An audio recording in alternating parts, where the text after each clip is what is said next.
Imagine driving down a remote highway at night, where the only sounds are the hum of your engine and the occasional rustle of wind. The road stretches into darkness, and the shadows seem to dance just beyond your headlights. Suddenly, a figure darts into the road ahead, and your instincts scream to stop. You pull over, but when you look around, there's no one there. Was it real or something else entirely? Hi guys, welcome back to the channel. In today's video, we're diving into 3 disturbing highway horror stories that will make you think twice about late-night road trips. From ghostly figures to inexplicable encounters, these tales will send chills down your spine. So, buckle up because these roads aren't just haunted by vehicles. Story 1. The Drifter on Highway 87. My name is Ismael Vargas, and this story happened 2 years ago. But I still can't drive at night without thinking about it. I was heading to Amarillo from Lubbock after a grueling day at work. It was one of those November nights where the air feels heavy and the darkness seems to swallow everything. I remember thinking how quiet the highway was, eerily quiet, even for Highway 87. The drive started normally enough. I had a podcast playing to keep me awake, and I was sipping on a lukewarm cup of coffee. The road stretched endlessly ahead, and aside from a few distant headlights in the opposite lane, I was completely alone. At least, that's what I thought. As I passed an old, abandoned gas station, one of those relics from decades past with rusted pumps and a sagging roof, I felt an odd sense of unease. The air inside my car grew thick, almost suffocating, and my ears popped like I was driving up a steep hill. I turned off the podcast, thinking maybe it was my exhaustion playing tricks on me. That's when I saw him. Up ahead, illuminated by my high beams, was a man walking along the shoulder of the road. He was tall and lanky, wearing a plaid shirt tucked into faded jeans, and his face was obscured by a wide-brimmed cowboy hat. Something about him didn't feel right. For starters, we were miles from the nearest town, and there was no car in sight. Why would anyone be walking here, in the middle of nowhere, at almost midnight? As I got closer, he turned toward me and raised his arm, waving me down. His movements were jerky, almost mechanical, like a puppet on strings. Against my better judgment, I slowed the car. My first instinct was that he might be in trouble, but every fiber of my being was screaming at me to keep driving. Still, I couldn't stop staring at him, trying to make out his face. And then I saw it, or rather I didn't. His face was a blur, like looking at a smudged photograph. My heart started pounding, and an icy chill spread through my body. I hit the gas, deciding I wasn't about to play hero tonight. As I sped past him, I made the mistake of glancing in my rearview mirror. He was standing in the middle of the road watching me, and then he smiled. It wasn't a normal smile. It was too wide, too unnatural, stretching across his face like his skin was being pulled taut. I felt my hands trembling on the wheel as I forced myself to keep my eyes on the road. The farther I drove, the more I tried to convince myself it was just my imagination. Maybe the dark and my exhaustion had combined to create something that wasn't there, but the road didn't feel the same anymore. The silence that had once been peaceful now felt oppressive. Every shadow in my peripheral vision made me jump, and the occasional flicker in the rearview mirror had me glancing back far too often. Then it happened. I was about 10 minutes down the highway when I saw movement in the mirror. At first it was subtle, just a dark blur that didn't match the lines of the road. But as I focused, I saw him again. This time he wasn't on the road. He was in my back seat. I froze, my knuckles white as I gripped the steering wheel. He was sitting there, still wearing that cowboy hat, with that same grotesque smile plastered across his face. His head tilted slightly, as if he was studying me, waiting for me to acknowledge him. My chest tightened and I could barely breathe. In a blind panic, I slammed on the brakes. My car screeched to a halt on the shoulder, and I twisted around to confront him. The back seat was empty. I sat there for a long moment, gasping for air, trying to calm my racing heart. The only sound was the faint ticking of my cooling engine. I wanted to believe I had imagined it, that it was just stress and lack of sleep. But deep down, I knew what I had seen. The rest of the drive was torture. I kept the dome light on, even though it barely helped. I refused to look in the rearview mirror again, no matter how much I thought I saw something flicker in the corners of my eyes. When I finally reached Amarillo, it was almost 2 a.m. I parked in my sister's driveway and sat there, too terrified to get out of the car. Eventually, I worked up the courage and ran inside, locking the door behind me. The next morning over breakfast, I told my sister what had happened. Her face paled and she put her fork down. "You saw him," she said quietly. I asked her what she meant, and that's when she told me about the legend of the Highway 87 drifter. Apparently, he's a ghost, or something worse. Decades ago, a man had been killed on that stretch of road, either in a hit and run or a robbery gone wrong. The details change depending on who you ask, but the story always ends the same. His body was left to rot by the roadside, and now his spirit haunts the highway. They say he tries to flag down drivers, and if you stop, he takes you with him, forever. I haven't driven Highway 87 at night since, and if you ever find yourself on that lonely stretch of road, do yourself a favor. Don't stop. No matter what you see, just keep driving. Story 2, The Phantom Convoy. My name is Harlan Reese, and I've been a trucker for over 20 years. In that time, I've seen my share of strange things on the road, accidents, bizarre weather, and people who don't seem quite right. But nothing comes close to what I experienced one foggy night on Interstate 80 in Nebraska.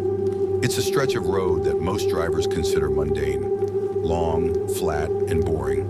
But that night, it became something out of a nightmare.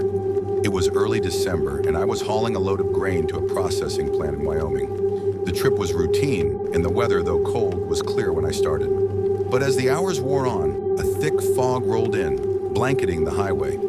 Visibility dropped to maybe 50 feet, and my headlights seemed to dissolve into the mist. I slowed my rig to a crawl, keeping an eye on the faint white lines marking the edges of the road. About 2 hours into the fog, I saw a set of taillights up ahead. At first, I felt relieved. It meant I wasn't alone on the highway. As I got closer, I realized there were more than just one set of lights. There were 3 vehicles traveling in a perfect convoy, their taillights glowing faintly through the mist. They were old military trucks, the kind you'd see in a museum or an old war movie. Their paint was faded and their shapes seemed to blur in the fog, almost like they weren't entirely solid.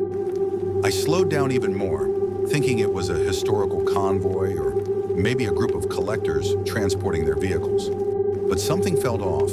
They were driving at exactly the same speed, keeping the same distance between each truck, as if controlled by a single mind.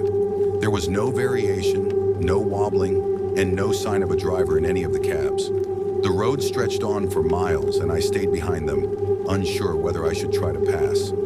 I didn't want to risk anything in the fog, but their perfect formation was unnerving. After about 15 minutes, I decided to flash my high beams to signal my presence. The moment I did, all 3 trucks slowed down in unison, pulling over to the shoulder with eerie precision. I drove past them cautiously, craning my neck to look at the trucks as I passed. But what I saw made my stomach drop. The windows were dark, and I could have sworn I saw faint shadows moving inside. It wasn't just the trucks that were unsettling. It was the absence of any noise. Even though I was right next to them, there was no sound of engines or tires on the asphalt. It was as if the trucks weren't really there. Shaken, I accelerated, eager to put some distance between myself and the convoy. The fog seemed to grow thicker, swallowing the road ahead and behind me. My CB radio crackled with static, something that rarely happens in my truck. I tried to shake off the unease, telling myself it was just my imagination. But then my heart nearly stopped. In my side mirror, I saw the convoy again. They weren't behind me. They were on the shoulder, keeping pace with my rig. Their headlights flickered like dying light bulbs, casting strange shadows across the mist. I gripped the wheel tightly, my palms sweating. They stayed with me for what felt like an eternity, never trying to overtake me, just following. Finally, I couldn't take it anymore. I slammed on the brakes, skidding slightly as my rig came to a halt. I expected the trucks to pass me, but when I looked around, they were gone.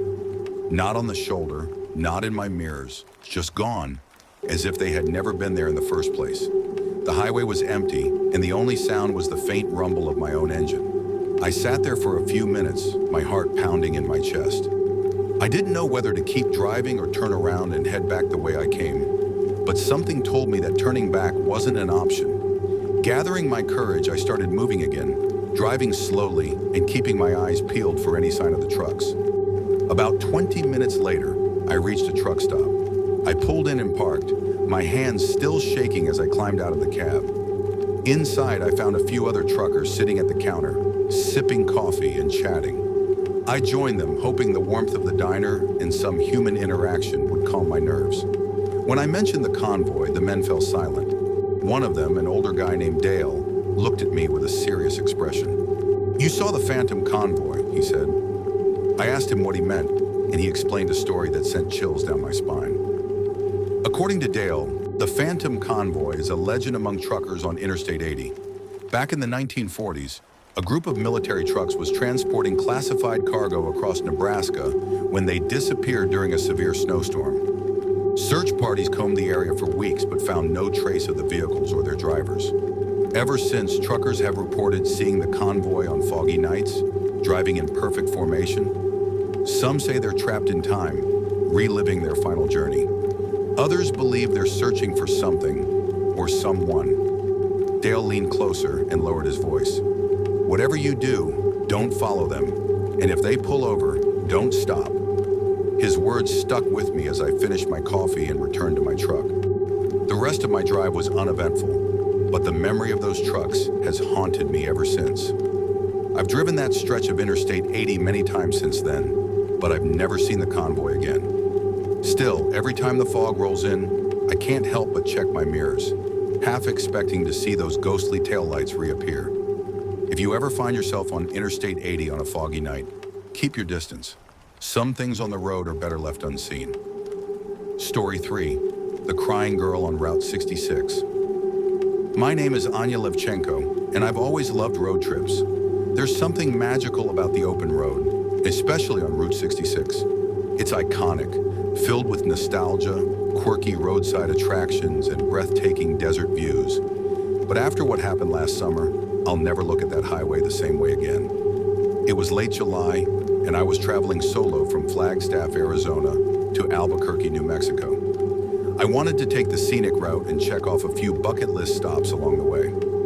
I started my drive early in the morning, stopping at diners, taking photos of old neon signs, and enjoying the dusty beauty of the desert. But as the sun dipped below the horizon, the highway transformed. The road was nearly empty, with no headlights in sight. The vast desert that had seemed so beautiful in the daylight now felt oppressive, its shadows stretching endlessly into the night. My car's headlights carved through the darkness, illuminating nothing but the cracked asphalt and occasional cactus. Around 11 p.m., I was somewhere near Petrified Forest National Park when I saw her.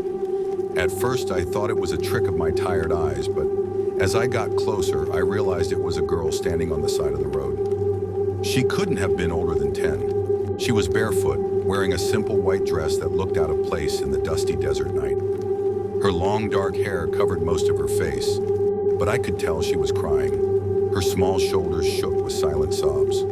My heart sank. What was a child doing out here in the middle of nowhere?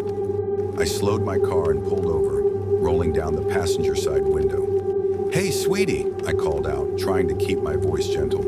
"Are you okay? Do you need help?" She didn't respond. She just kept crying, her face turned slightly away from me. The sound of her sobs was faint, almost like a recording being played from far away. A part of me wanted to stay in the car, but I couldn't just leave her there. Against my better judgment, I turned off the engine and stepped out into the cool night air. "Do you need a ride, Latam?" I asked, walking slowly toward her. "It's not safe out here." She still didn't respond. Her crying grew louder though, and as I got closer, I noticed something strange. Her feet weren't touching the ground. She was hovering an inch or two above the asphalt. I froze, my mind scrambled to process what I was seeing. That's when she stopped crying. Slowly, she turned her head to look at me. Her face was pale, almost glowing in the dim light, and her eyes were black pits, deep and empty, like staring into a void. Before I could react, her mouth opened wide, impossibly wide, and she let out a piercing scream. It wasn't the scream of a child. It was a horrible, guttural wail that seemed to echo inside my head. My vision blurred, and I stumbled back, tripping over my own feet and landing hard on the ground. When I looked up, she was gone. The road was empty. the desert silent except for the pounding of my heart. I scrambled to my feet and ran back to my car, fumbling with the keys as I tried to get the door open. My hands were shaking so badly I dropped them twice before finally unlocking the door and throwing myself inside. I slammed the door shut and locked it, my breath coming in ragged gasps. My hands clutched the steering wheel as I stared out into the darkness, waiting for her to reappear, but she didn't. After what felt like hours, I started the car and sped down the highway, not daring to look in the rearview mirror. When I reached the next town, I pulled into a brightly lit gas station and parked near the entrance. My body felt like it was vibrating from adrenaline, and I could barely stand as I stumbled inside. The clerk, a middle-aged man with kind eyes, took one look at me and asked if I was okay.